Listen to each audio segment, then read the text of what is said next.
यथा नभसि मेघो भो रेणुर्वा पार्थिवो निले एवं द्रष्टरि दृश्यत्व मारोपितं बुद्धिभिः। बादल तथा धूल वायु द्वारा ले जाए जाते हैं, लेकिन अल्पज्ञ मनुष्य कहते हैं कि आकाश मेघाच्छादित है और वायु धूलिमय मलिन है। इसी प्रकार वे मनुष्य आत्मा के विषय में भी भौतिक शरीर की धारणाओं का आरोपण करते हैं। तात्पर्य, यहाँ पर आगे की और पुष्टि की गई है कि हम उन श्री भगवान को अपने भौतिक नेत्रों तथा इंद्रियों से नहीं देख सकते, जो पूर्ण रूप से आत्मा है। जहां तक कि हम जीवों के भौतिक शरीर में विद्यमान आध्यात्मिक स्वलिंग तक की पहचान भी नहीं कर पाते।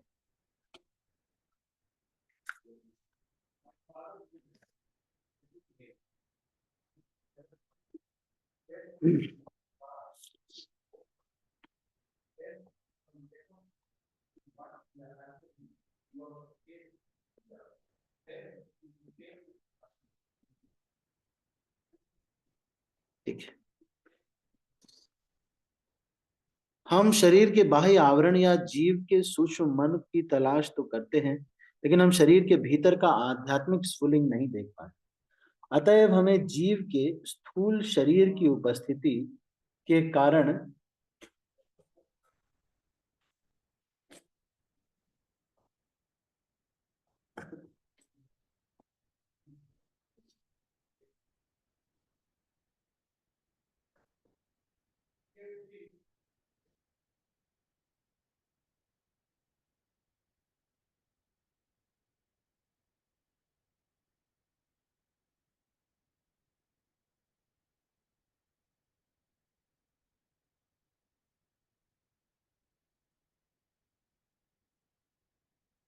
हम शरीर के बाह्य आवरण या जीव के सूक्ष्म मन की तलाश तो करते हैं, लेकिन हम शरीर के भीतर का आध्यात्मिक स्फुलिंग नहीं देख पाते।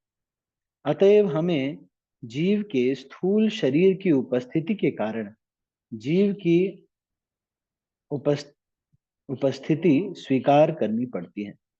इसी प्रकार जो मनुष्य श्री भगवान का दर्शन अपने वर्तमान भौतिक नेत्रों से या भौतिक इंद्रियों से करना चाहते हैं, उन्हें विराट रूप का ध्यान करने की सलाह दी जाती है।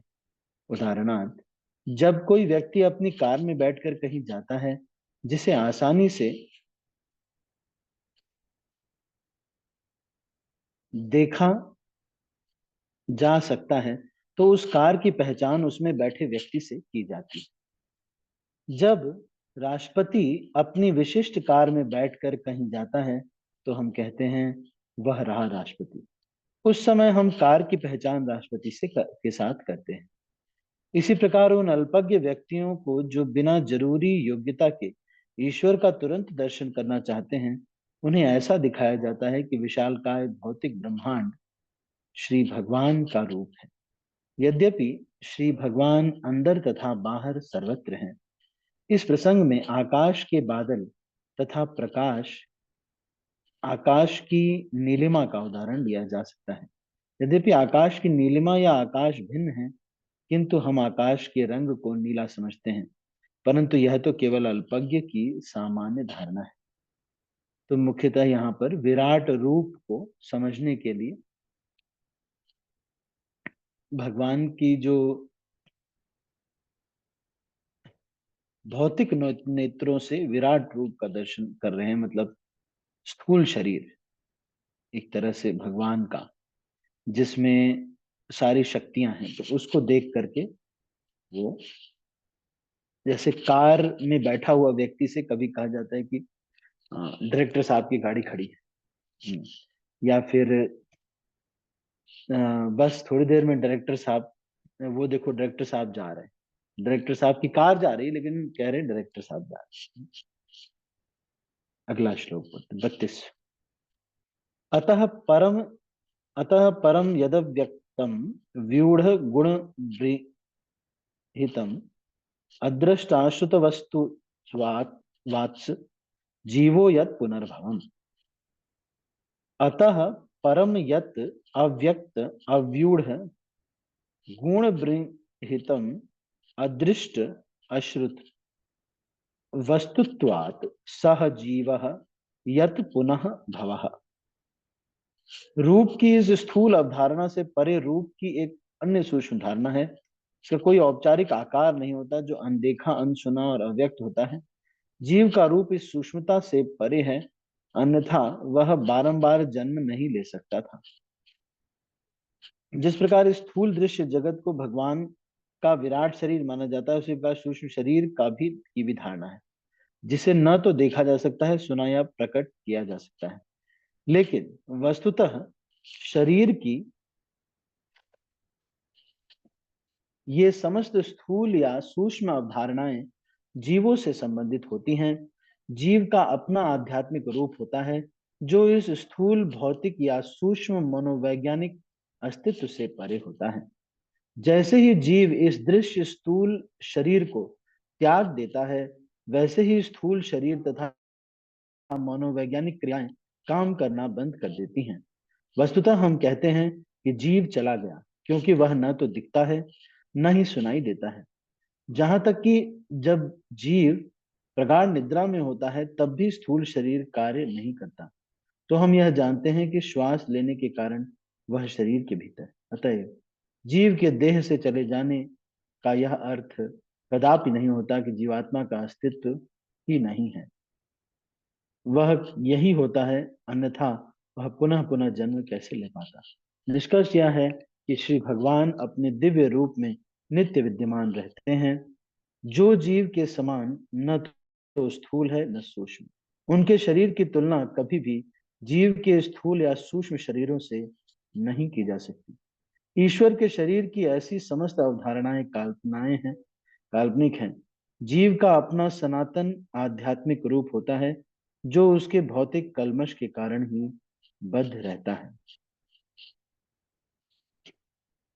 तो प्रत्येक जीव का एक रूप है वहां पर आध्यात्मिक जगत में।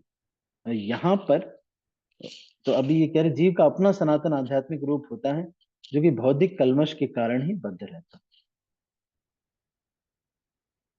तो अब हमारा कुछ रूप होगा वहां पे आध्यात्मिक जगत में, लेकिन अब यहाँ पर आ गए हैं, तो यहाँ पर हम कह रहे हैं कि मैं कविता माता, मैं चंपा माता। देखो, तो अभी यहाँ पर हम ऐसे कह रहे हैं, लेकिन एक्चुअली क्या है, हम वहां पर कुछ रोल है। अभी हम यहाँ की टेंशन से परेशान हैं, ये मेरे को ये करना है, मेरे को ये करना है। अरे देखो वहां पे, अरे उनका, अरे बिल देना है, बिजली का बिल आ गया है, सारी चीजें हैं। नहीं, हमारा कौन सा बिजली का बिल भाई, आत्मा का क्या बिजली बिल? आत्मा का तो कोई बिजली बिल नहीं। वी डोंट हैव एनी बिजली का बिल। लेकिन अब यहाँ पे हैं तो भरना पड़ेगा। इसका मतलब ये नहीं कि आप बिजली विभाग में जाके कह दें कि भाई देखो मैं तो आत्मा हूँ, इसलिए मेरा तो कोई बिल आता नहीं। ये शरीर को यूज करने के लिए हम बिजली यूज करते हैं। तो तो यहाँ पर इस चीज को कह रहे हैं, क्या कह रहे हैं?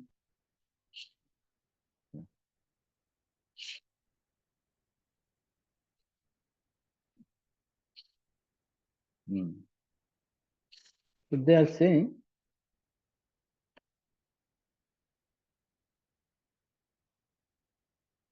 उस समय वह अपना तथा साथ ही साथ श्री भगवान का दर्शन करता है। आत्म साक्षात्कार तथा मोह में ही मूल अंतर है कि स्थूल तथा सूक्ष्म शरीरों के रूप में भौतिक शक्ति का क्षणिक या भ्रामक आरोपण। अच्छा, एक मिनट। निष्कर्ष यह है कि भगवान अपने दिव्य रूप में, नित्य रूप में विद्यमान रहते हैं, जीव के समान न तो स्थूल है न सूक्ष्म। तो ये मुख्यतः बता रहे हैं इसमें। यत्रे में सद सद्रूपे प्रतिषिद्धे स्वसंविदा अविद्यात्मनि। अच्छा, कुछ लोग वीडियो ऑन कर सकते हैं, एक्चुअली बिल्कुल वीडियो नहीं ऑन करते हैं तो और कुछ लोगों को वीडियो ऑन कर लेना चाहिए, मुझे ऐसा लगता है।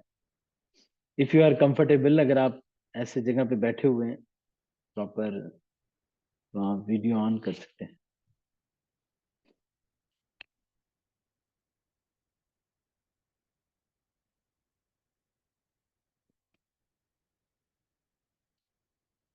ठीक है। जब कभी मनुष्य आत्म साक्षात्कार द्वारा यह अनुभव करता है कि स्थूल तथा सूक्ष्म दोनों शरीरों का शुद्ध आत्मा से कोई सरोकार नहीं, उस समय वह अपना तथा साथ ही साथ श्री भगवान का दर्शन करता है।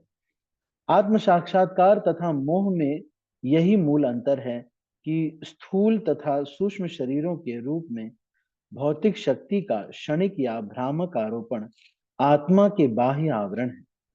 ये आवरण अविद्या से जनित हैं। ऐसे आवरण श्री भगवान के व्यक्तित्व पर कभी प्रभावी नहीं होते। इसको भली भांति जान लेना ही मुक्ति या परमेश्वर का दर्शन है। इसका अर्थ यह होता है कि ईश सदृश अर्थात आध्यात्मिक जीवन अपनाने से पूर्ण आत्म साक्षात्कार संभव हो पाता है। आत्म साक्षात्कार का अर्थ है स्थूल तथा सूक्ष्म शरीर की आवश्यकताओं के प्रति उदासीन होना और आत्मा के कार्यों के प्रति गंभीर बनना। कार्यों के लिए प्रेरणा आत्मा से उत्पन्न होती, किंतु आत्मा की वास्तविक स्थिति न जानने के कारण ऐसे कार्य भ्रामक बन जाते हैं। अविद्या के कारण अपने हित की गणना स्थूल तथा सूक्ष्म शरीरों को ध्यान में रखकर की जाती है। फलस्वरूप जन्म जन्मांतर के कार्यों का संपूर्ण ढांचा ही बिगड़ जाता है। किंतु जब कोई मनुष्य समुचित अनुशीलन द्वारा आत्मा से भेंट करता है, तब आत्मा के कार्यों का शुभारंभ होता है। फलस्वरूप जो व्यक्ति आत्मा के कार्यों में व्यस्त रहता है, वह बद्ध जीवन में रहता हुआ भी जीवन मुक्त कहलाता है। आत्म साक्षात्कार की यह पूर्ण अवस्था किसी कृत्रिम साधन से नहीं, अपितु निरंतर दिव्य स्थिति में रहने वाले श्री भगवान के चरण कमलों का आश्रय ग्रहण करने से प्राप्त की जाती है। श्रीमद् भगवद गीता में श्री भगवान कहते हैं कि वे प्रत्येक जीव के हृदय में विद्यमान हैं और उन्हीं से समस्त ज्ञान, स्मृति या विस्मृति होती है। जब जीव भौतिक शक्ति का भोक्ता बनना चाहता है, तो श्री भगवान उसे विस्मृति के रहस्य से ढक देते हैं और इस प्रकार जीव स्वयं को स्थूल तथा सूक्ष्म शरीर मानने का भ्रम पाल लेता है।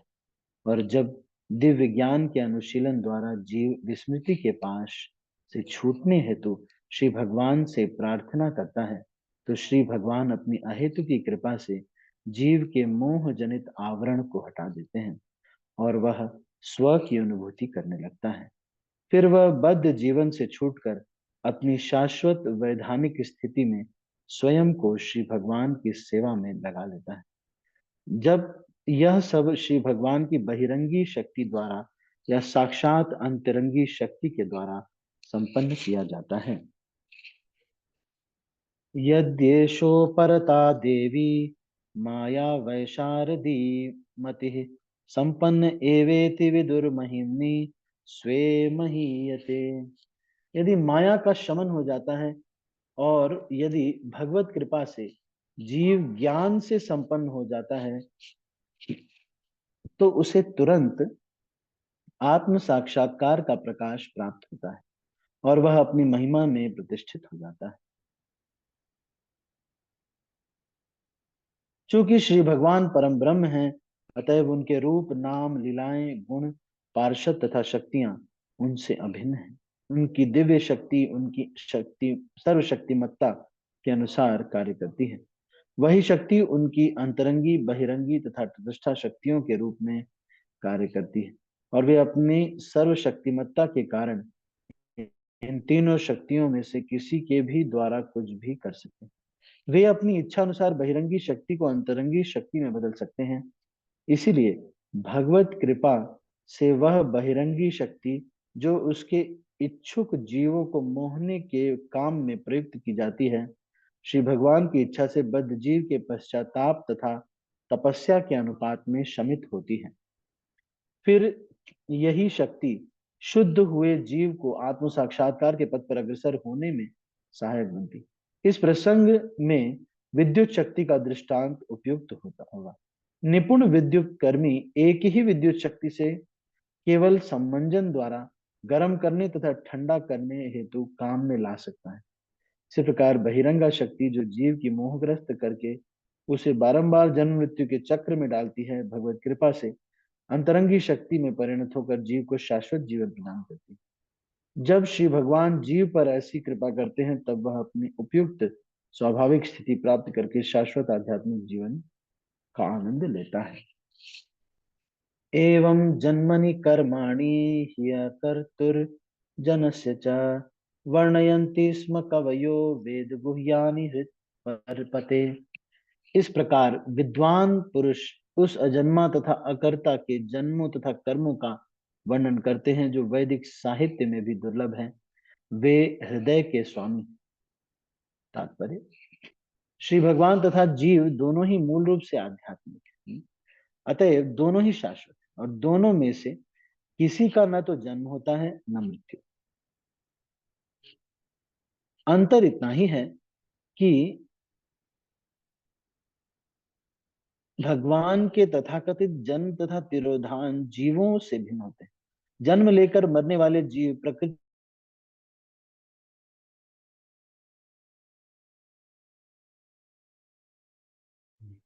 हरे कृष्णा प्रभु जी, आवाज नहीं आ रही है। हरे कृष्णा, हरे कृष्णा प्रभु जी, आवाज नहीं आ रही है। आवाज नहीं आ रही प्रभु जी।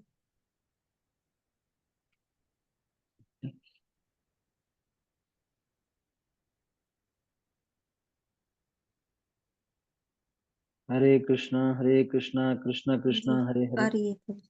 ठीक है, ठीक है प्रभु जी।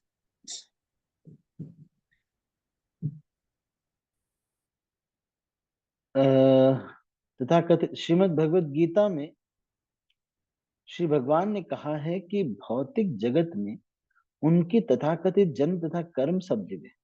इन कर्मों का ध्यान करने से ही मनुष्य ब्रह्म का साक्षात्कार कर सकता है और भव बंधन से मुक्त हो सकता है। श्रुतियों का कथन है कि अजन्मा भी जन्म लेता प्रतीत होता है। परमेश्वर को कुछ करना नहीं होता, लेकिन चूंकि वे सर्वशक्तिमान हैं अतएव हर कार्य सहज ही उनके द्वारा संपन्न हो जाता है, मानो स्वयमेव संपन्न हुआ हो। तथ्य तो यह है कि पूर्ण पुरुषोत्तम भगवान के प्राकट्य तथा तिरोधान एवं उनके विविध कर्म, ये सभी वैदिक साहित्य के लिए परम गुह्य हैं। तो भी ये सब श्री भगवान द्वारा बद्ध जीवों पर दया करने हेतु प्रदर्शित किए गए हैं।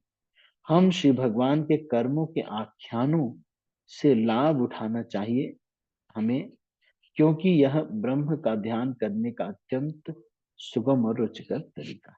अच्छा, एक बात आपको नहीं लग रहा है कि भगवान ने वेदों में इतनी अलंकारिक भाषा का प्रयोग करके बताना यही है कि कृष्ण भक्ति सर्वश्रेष्ठ है, तो फिर ये वेदों में इस तरह का भाषा इस्तेमाल क्यों किया जाता है?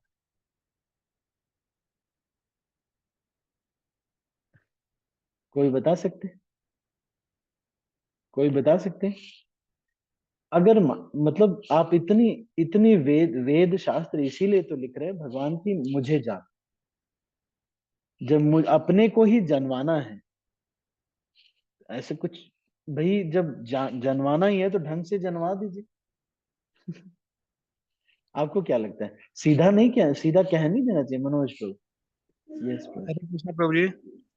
हाँ प्रभु जी, मैं बोल। प्रभुपाद जी की एक वाणी सुन रहा था, उसमें प्रभुपाद जी बोल रहे थे कि जो कलयुग है, कलयुग में हाँ ब्राह्मण क्षत्रिय वैश्य कोई नहीं है, तो जो भी है बचा हुआ सब शूद्र, उन बता रहे थे प्रभुपाद जी कि जो कर्म के आधार पर, तो श्रीमद् भागवतम का जो सही जो जो मतलब व्याख्यान है कोई दे नहीं सकता है। न देने वाला शुद्ध है उस लेवल पे, जनरलाइज कर रहे थे, और न सुनने वाला शुद्ध है, तो अच्छा इसीलिए ऐसा है इसके बारे में। अच्छा, नहीं नहीं, वो तो नहीं समझ, आप नहीं समझे मेरा प्रश्न क्या है, ध्यान से सुनना। सारे लोग, उत्तम प्रभु, मनाल प्रभु, सुशीला माता जी, सब लोग ध्यान से सुन।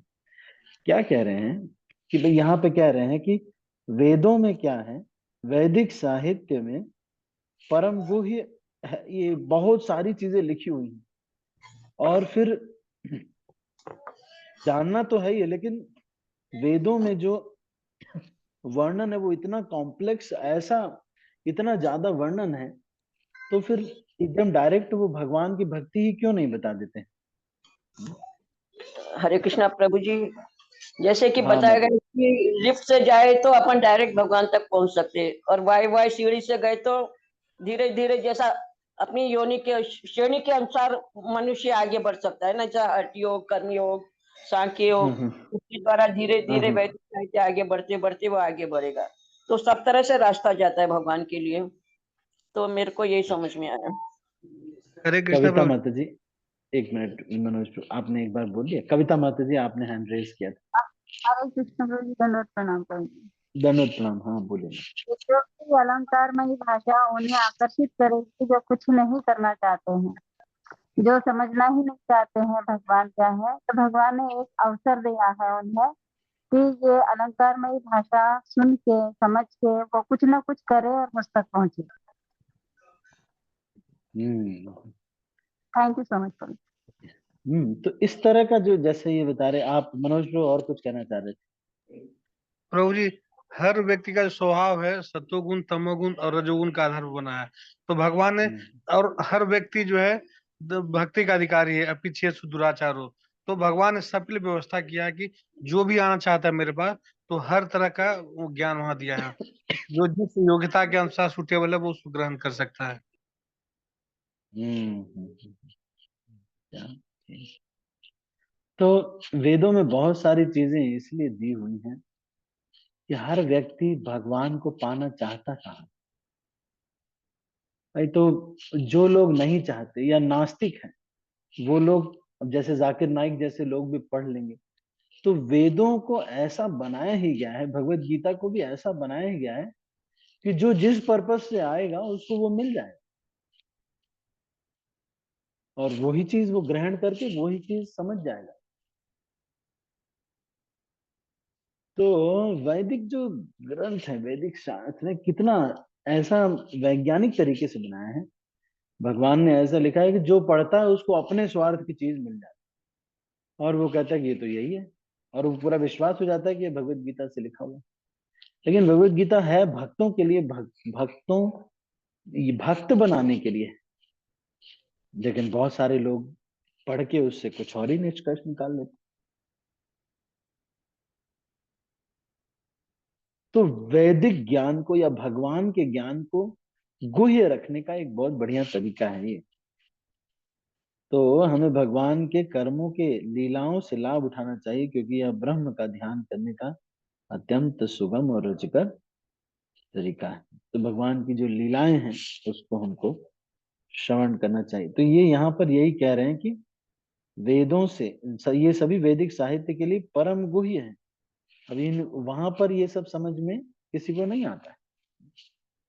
तो ये जो यहाँ पर बता रहे, श्रुतियों का जो कथन है, परमेश्वर को कुछ नहीं करना होता, चूंकि वह शक्ति, अतएव वह हर कार्य सहज ही उनके द्वारा संपन्न हो जाता है, मानो स्वयं ही संपन्न हुआ हो।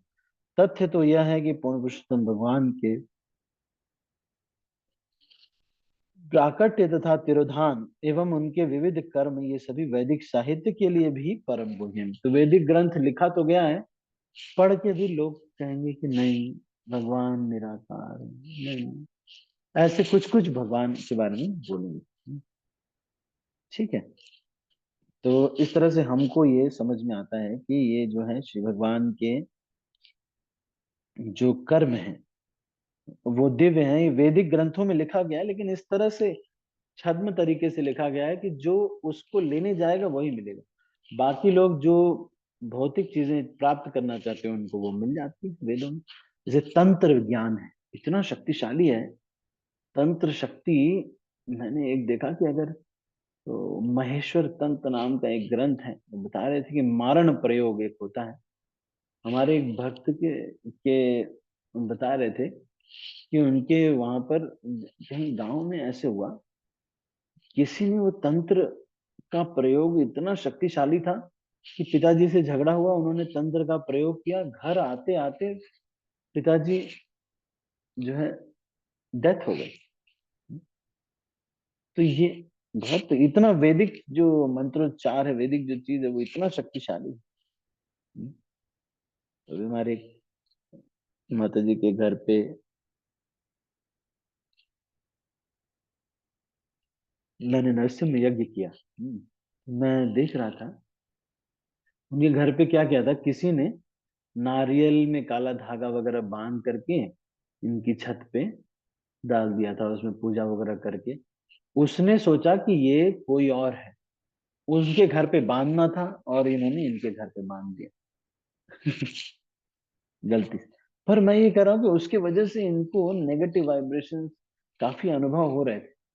तो फिर नरसिंह यज्ञ वगैरह किया, उसको हटाया, काफी साफ सफाई, पानी वगैरह छिड़का, अभिमंत्रित पानी छिड़का, तब जा करके सब रिजॉल्व हुआ। तो इसे मतलब ये वैदिक जो ग्रंथ है, अब जो तंत्र लेना चाह रहा है उसमें वही मिल जा रहा है, और वो सारी चीजें लिखी हुई हैं, सच बात है, वो ही चीज वो पढ़ ले रहा है, उसी में एक्सपर्ट बन जा रहा है। तो इसीलिए जो भक्ति लेने जाएगा वेदों में, जो भगवान की सेवा के लिए जाएगा, गुरु की आशीर्वाद लेकर के जाएगा, तब उसको भक्ति जो है रहती है। बाकी लोग जाएंगे, पढ़ेंगे गीता, सब कुछ करेंगे, लेकिन कोई परिवर्तन नहीं। ठीक है, तो अभी इसको हम यहीं पर क्लोज करते हैं। आप सभी का बहुत बहुत धन्यवाद। किसी के मन में कोई प्रश्न तो नहीं? Any questions? हरे कृष्णा प्रभु जी। हाँ मनोज भाई। प्रभु जी, कारण शरीर की क्या आवश्यकता होती है? और दूसरा प्रश्न है कि सूक्ष्म शरीर का क्या विशेषता, क्या है इसका फीचर, क्या है? कारण शरीर, अच्छा, सूक्ष्म शरीर और कारण शरीर है।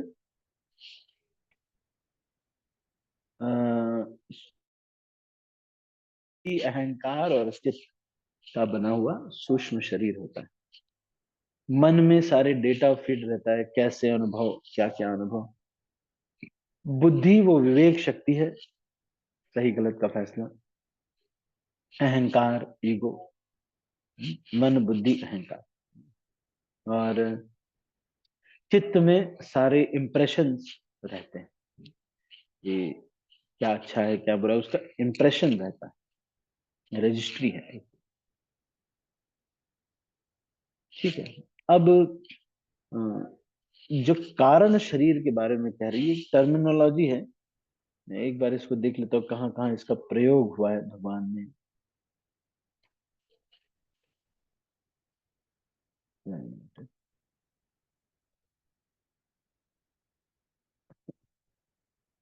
तो आपने कहाँ पढ़ा था बेटा? प्रभु जी, एक मैं सुन रहा था सत्संग में, तो बता रहे थे कि शरीर तीन प्रकार का है: ग्रॉस बॉडी, सूक्ष्म शरीर और कारण शरीर। तो जब जब आदमी का डेथ होता है तो ग्रॉस बॉडी खत्म हो जाता है, जो जीवात्मा है, सूक्ष्म शरीर, मन बुद्धि अहंकार और भगवान के साथ मूव करता है। लेकिन वो जब महाप्रलय होता है, तो महाप्रलय में जब महाविष्णु में जब प्रवेश करता है, तो मन बुद्धि को भी वहां प्रवेश नहीं मिलता, क्योंकि ये भौतिक होता है। तो मन बुद्धि अहंकार ये सब यहाँ पे बाहरी समाप्त हो जाता है, और शुद्ध रूप से आत्मा भगवान के महाविष्णु के मतलब गर्भ में प्रवेश करता है। और जब अग्नि सृष्टि होती है, तो नया मन बुद्धि सब दिया जाता है सूक्ष्म शरीर के साथ, नहीं, आत्मा के साथ। आत्मा भगवान और नया मन दिया जाता है उस समय।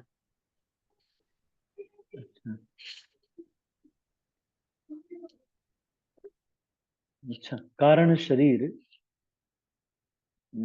एक मिनट, मैंने भी सुना है इसको, शिला प्रभुपाद ने इसको यूज किया।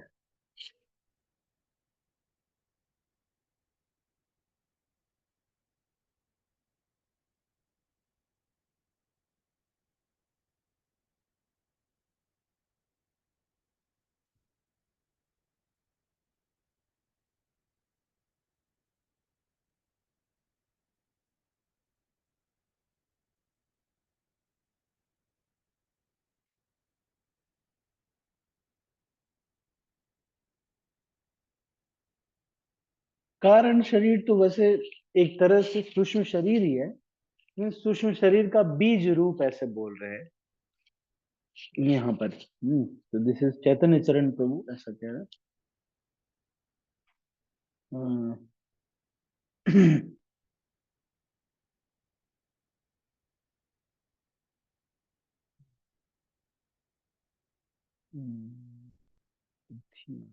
सूक्ष्म शरीर,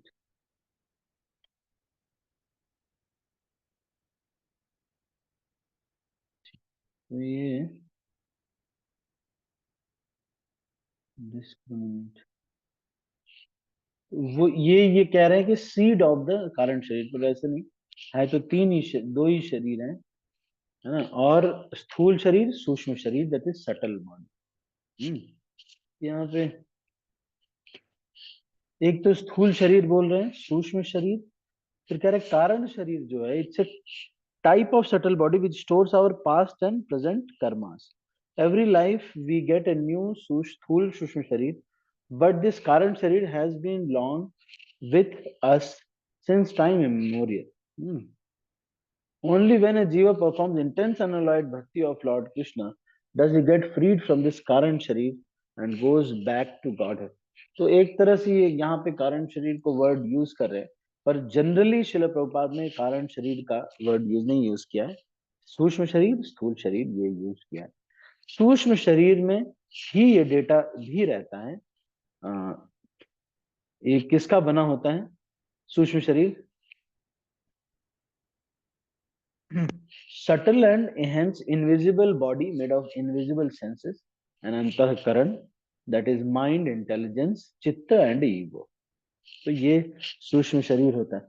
चित्त में ही एक्चुअली इम्प्रेशंस रहते हैं, दैट इज इम्प्रेशंस कह सकते हैं, रजिस्ट्री एंट्री है, गुलाब जामुन अच्छा है, डांट खाना बुरी है, ये डिफरेंस जो है चित्त में रखा रहता है। तो कारण शरीर ये कह रहे हैं कि अच्छा, ये कह रहे हैं कि कर्मों का जो शरीर है, कर्मों से आपने जो शरीर बनाया है, तो वो कर्मों का जो अकाउंट है वो तो रखते हैं यमराज जी। तो जीव के साथ जो भी रहता है, तो मन बुद्धि अहंकार इत्यादि में जो इसमें कह रहे हैं कारण शरीर मतलब वो शरीर जो कि पिछले और आज के कर्मों को आपके स्टोर करता है। तो ये तो एनी बट जनरली शिल प्रभुपाद ने कभी इसको जो है जनरली नहीं वो किया है, पर स्थूल शरीर, सूक्ष्म शरीर और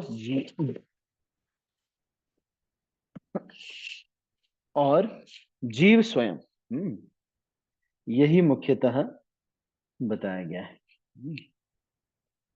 तो कारण शरीर, अब ये एक जब भगवत गीता में तो ये कहते हैं कि भाई देव कर्मणा दैव नेत्रेण, तो ये कर्मों का जो किस प्रकार का शरीर किसको देना है या कर्मों को किसको देना है, तो ये हो सकता है कि एक तरह से ये लेखा जोखा टाइप का है किसी जीव का, कि भाई तुमने क्या अच्छा किया, तुमने क्या बुरा किया, उस सब का एक स्टोर हाउस तुम्हारे पास रखा रहना चाहिए।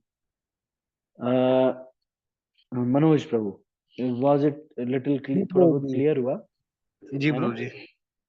तो यहाँ ज्यादा प्रयोग नहीं हुआ है कारण शरीर का, क्योंकि शिला प्रभुपाद के हिसाब से जो सटल बॉडी है, सूक्ष्म शरीर है, वो ही हमारे पास रहती है, वो ही इस चीज को इनैक्ट करने में मतलब सहायता देती है। लेकिन ये बात सच है कि कारण शरीर मतलब वो जो कर्मों का जो फल है, वो सारे इकट्ठा होकर के एक शरीर बना रहे हैं। ठीक है, प्रेजेंट एंड पास्ट कर्म। एनी अदर थिंग, कोई और प्रश्न या कुछ कहना चाहता है कोई?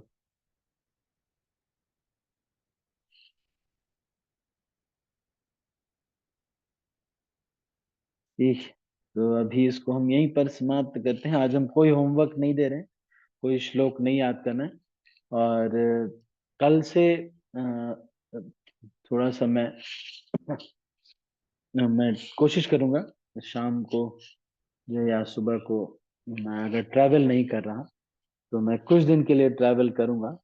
आई am going to south India, और एक कुछ कांग्रेगेशन डिवोटीज हैं, तो उनको कुछ हम मतलब किसी मंदिर के भक्त हैं तो उनको लेके जा रहे हैं, साथ में हैदराबाद के भी कुछ डिवोटीज जा रहे हैं। सबको नहीं बताया, आप लोग चिंता मत करिए। सबके लिए नहीं बोलिए, वो उनकी मतलब I am just invited that, तो मैं उसमें जस्ट फॉर थोड़ा इंट्रोडक्शन के लिए प्लेसेस जहाँ पर भी जा रहे हैं। मैं फिर भी मैं रहूंगा, mostly I try to be available morning and evening. ठीक है, तो थैंक यू सो मच। शिला प्रभुपाद की जय, गौर भक्तवृंद की जय। और किसी को कुछ कहना तो नहीं? ठीक है, तो अभी इसको यहीं पर समाप्त करते हैं। मैं सब भक्तों को अनम्यूट कर रहा हूँ और इस मीटिंग को क्लोज कर रहा हूँ। हरे कृष्णा। श्रील प्रभुपाद की जय, गौर जय भक्तवृंद की जय, निताई गौर प्रेमानंदे।